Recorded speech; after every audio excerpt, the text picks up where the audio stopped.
My daughter Shayna passed away in June of 2015. She was 15 years old. There was actually kind of a framework. It's the acronym GEMS, what they mean, why they're important, and how you can start doing them today. Think of 3 things that you're grateful for. It trains our brain to focus on what's right. Taking care of yourself is essential. Hi there, my name is Brian Smith, and I am a grief guide. I'm also the author of the book Gems of Healing, 4 Pillars to Navigate Grief and Reclaim Your Life. And today, I want to give you 4 things that you can start doing today if you're in grief or even if you're not in grief to move forward in your life. And these are actionable steps you can start taking right now. Now, first, before I get started, let me tell you a little bit more about how I got to this point. My daughter Shayna passed away in June of 2015. She was 15 years old. And needless to say, I was devastated. And I stumbled through the early days of my grief, actually through the first years of my grief, to be honest with you, until I found things that actually worked for me. And after I'd done that, I found out that there was actually kind of a framework that I was using that I'd like to share with you. And it's the acronym GEMS, GEMS. So the G in GEMS stands for gratitude. The E is for exercise. The M is for mindfulness or meditation. And the S is for sleep. And I'm going to go through each of these with you, tell you what they mean, why they're important, and how you can start doing them today. So the first G is for gratitude. Now, I do kind of smile when I say this, and I know you may be shaking your head like I did when people told me to practice gratitude when I was in grief after I lost someone, and all I could think about was my loss and the devastation. What do I have to be grateful for? I understand that, but I assure you, no matter where you are, you have something to be grateful for. There's so many things we take for granted, like our health, the ability to breathe, for example. I remember when we were going through COVID, and I would practice gratitude about just the fact that I was able to breathe, for example. But what I suggest you do to get started with this, I want to make things as simple for you to do. I want to make sure that you succeed. So what you can do is when you wake up in the morning, before you open your eyes, before you get out of bed, think of 3 things that you're grateful for. And if it's nothing big, if it's like you feel like there's not a lot going on right in your life, think about something somatic with your body. Are you well fed? Are you warm? Are you safe right now from any danger from the outside? Sometimes I'll think about, like, when I'm in the shower, I'll think about the fact that the water feels good on my body, or I'm having dinner with friends tonight. So it doesn't have to be anything big. And there's a couple of reasons why we do this. One is it retrains our brain because our brain naturally focuses on what's wrong, and it trains our brain to focus on what's right. And once you start doing that, you'll start to see more and more things going right. And this won't even become an actual practice that you have to think about, a conscious practice. It'll start to become subconscious. The second letter in GEMS is exercise. So when it comes to exercise, I know a lot of us don't feel like exercising, especially when we're in grief. We may be depressed. It may be hard to move. For me, after Shayna passed, I was walking periodically, then probably 2 miles every few days, 2 miles a couple of days a week or something like that. I started getting very intentional about my walks, and I set a goal for myself to walk 6 miles a day, which I do now, because I wanted to get 10,000 steps because I have a very sedentary job. It helps to jumpstart my day.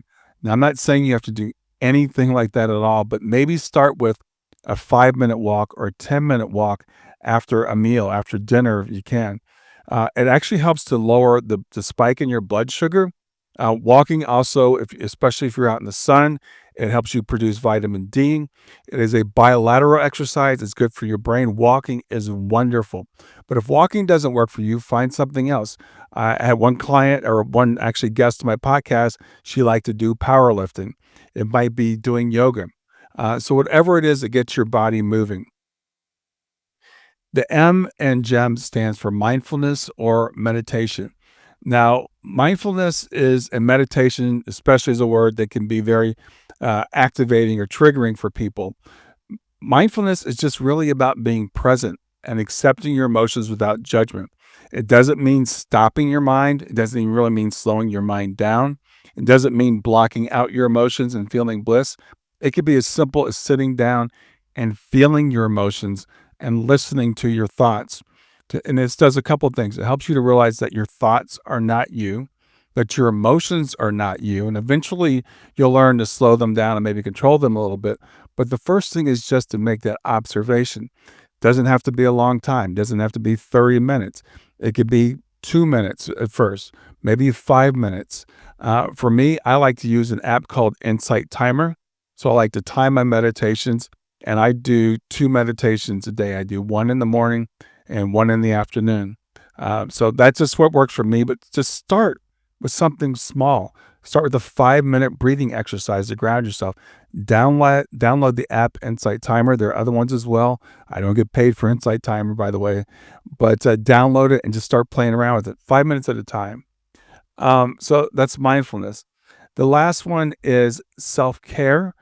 Taking care of yourself is essential. It's not selfish.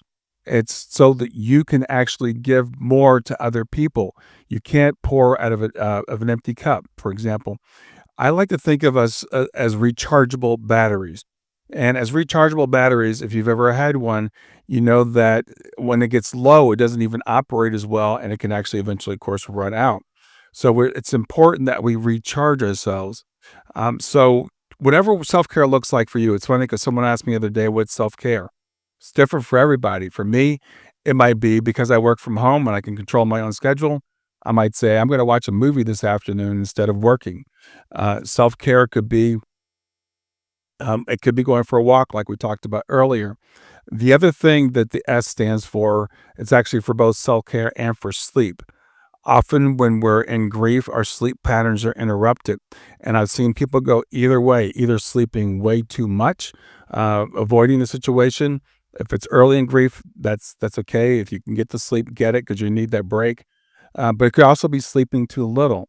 So it's really important that we practice good sleep habits. So all these things, the G, the E, the M, and the S, there's a lot more detail on this in my book that I mentioned earlier, Gems of Healing. So you can pick up that book on Amazon. I encourage you to go ahead and get it and read it. But even if you don't do that, just start doing these things a day, really simply. It's a roadmap to reclaim your life after loss, to nurture your body, your mind, and your spirit.